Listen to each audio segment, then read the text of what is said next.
daripada GPS kita. So saya minta Cik Richard menyampaikan sangat pintar sebelum ya, silakan buat.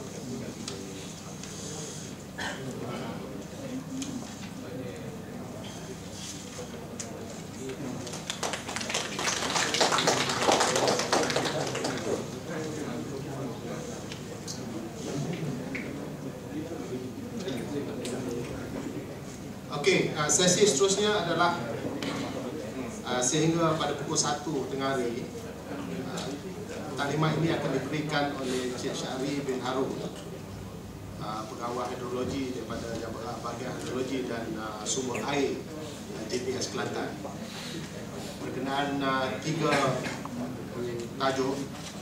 Yang pertamanya, Introduction to Stormwater Management in Malaysia, Runoff Estimation Using Rational Method, MASMA Policy and Submission Requirements.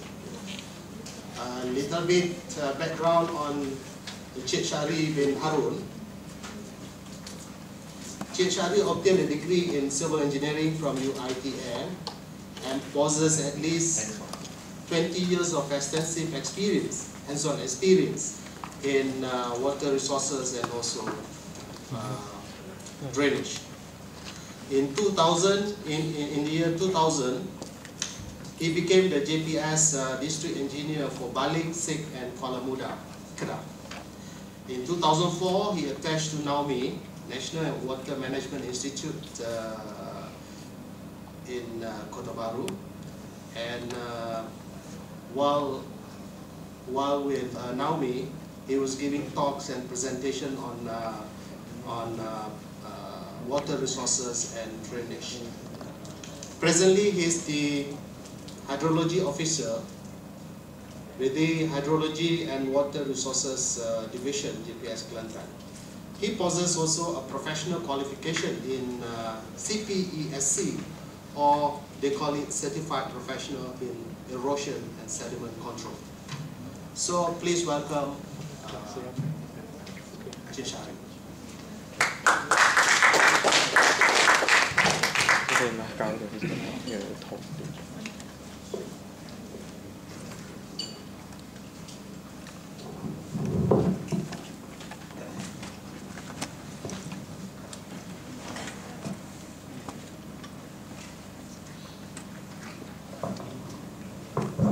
Assalamualaikum warahmatullahi wabarakatuh dan selamat pagi.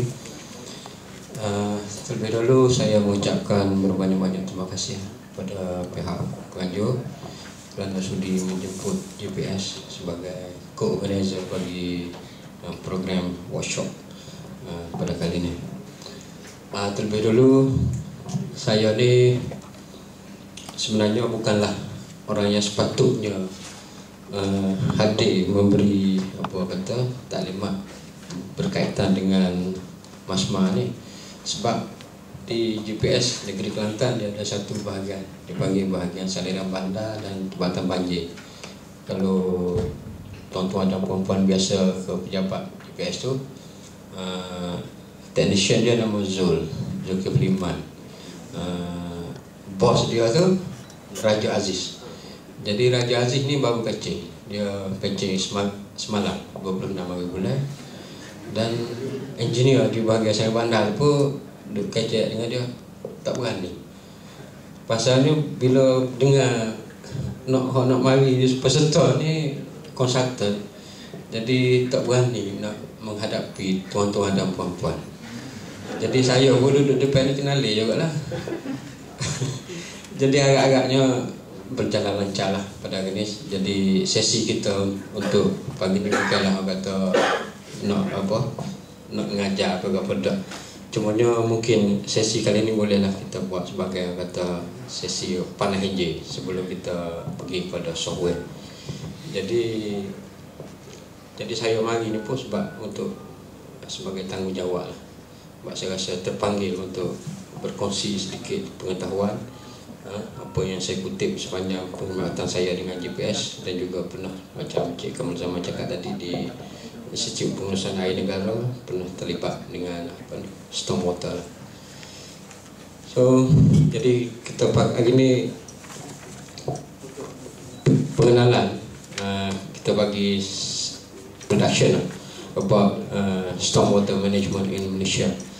Jadi stormwater ni bahasa putih. Jadi telah dipersetujui oleh ahli-ahli kita di Malaysia ni. Stormwater tu dia translate jadi air ibu. Air ibu. Bukan air hujan. Kalau hujan tu rainfall. Jadi stormwater ni dia jadi air ibu. Stormwater management dia menjadi pengurusan air ibu. Jadi saya rujuk pada banyak dictionary. Jadi air ibu ni dia merujuk pada semua air yang mari pada yang jatuh pada langit. Tak kira air hujan ke, air embur ke. Kalau di negeri Mak Saleh tu dia ada salji. Jadi segala jenis air yang mari pada langit dirujuk sebagai air ibu. Jadi kita ni di Malaysia ni yang berkaitan dengan air ibu, air hujan lah, sebab kita tak ada salji. Jadi kita bermula dengan satu kejadian lah. Jadi kita pakat mari sini belaka. Kalau tak ada ibu, tak ada hujan, kita tak akan berada di sini. Dan tak ada software. Sebab software ni di-develop untuk menguruskan air ibu. Terutamanya di Malaysia ni telah ada satu software MESO. Jadi dia develop khas untuk mengurus air hujan di negara kita. Jadi kita bermula dengan ribut dan hujan. Saya tak tahu ada speaker ke tak. Saya ada buat satu show. Tak bunyi. Okey. Inilah hujan. Kita bermula dengan masalah kita. Inilah punca segala masalah, hujan. Kalau tak ada hujan, kita tak akan berada di sini. Jadi untuk kejadian hujan ni, Allah Subhanahu Wa Taala telah menurunkan satu ayat lah. Satu ayat yang kata khusus untuk menggambarkan mengenai kejadian hujan. Jadi dalam surah Al-Baqarah ayat 164, inna fi khalqis samawati wal ardh, sampai habis. Dia sesungguhnya dalam penciptaan langit dan bumi, silih bergantinya malam dan siang, bahtera yang berlayar di laut membawa apa yang berguna bagi manusia, dan apa yang Allah turunkan dari langit berupa air. Air ibu tadilah. Lalu dengan air itu dia hidupkan bumi sesudah matinya, dan dia sebarkan di bumi itu segala jenis haiwan dan pengisaran angin dan awan yang dikendalikan antara langit dan bumi. Sungguh terdapat tanda-tanda keesaan dan kenapa kaum yang memikirkan. Alhamdulillah kita mari sini hari ini sebagai satu kata kumpulan yang bersedia untuk memikir apa dia sebenarnya isu yang berkaitan dengan air hujan. Jadi ini adalah ayat yang kata yang boleh kita tafsirkan secara terus melalui surah ini. Jadi Allah turunkan dalam berupa air. Inilah air hujan. Dan juga pengisaran angin dan awan, dia merujuk kepada satu proses yang berlaku di antara bumi dan langit, iaitulah kitaran hidrologi. Okey, inilah yang dikatakan tadi, proses yang berlaku di antara langit dan bumi tadi dipanggil hydrological cycle, kitaran hidrologi. Benda ni supaya juga dengan telur dan ayam. Jadi kita tak tahu nak kata mana dulu. Jadi nak kata bermula pada laut, lepas tu dia naik menjadi awan, lepas tu membentuk awan, dia turun sebagai air, lepas tu dia infiltrate dalam ground. Jadi dia duduk musim gitu. Jadi tak tahu mana-mana. Okey. Berkaitan dengan proses ini juga, Allah Subhanahu Wa Taala dalam surah Al-Mu'minun ayat 18 dia mengatakan bahawa dia turunkan air ni mengikut suatu ukuran. Dia telah suka dah air ni. Jadi saya betul saya kerja hidrologi, tak ada kerja lain, dia suka hujan. Memang duk suka ni lah sungai ke apa, kita buat gauging ke apa. Lalu kami jadikan air itu menetap di bumi. Memang ada air di bumi dan sungguhnya kami benar-benar berkuasa menghilangkannya. Jadi tika kemarau kita, tika banjir kat banjir kita. Jadi ini bidang kuasa dia lah.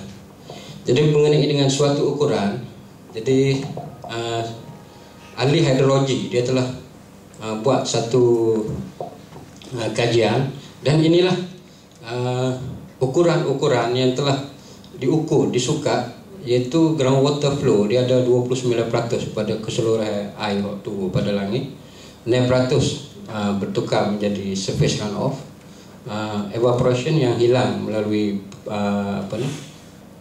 sejatan 30%, dan transpiration, perpuluhan pada pokok-pokok tumbuhan tu adalah 35%, yang paling besar sekali.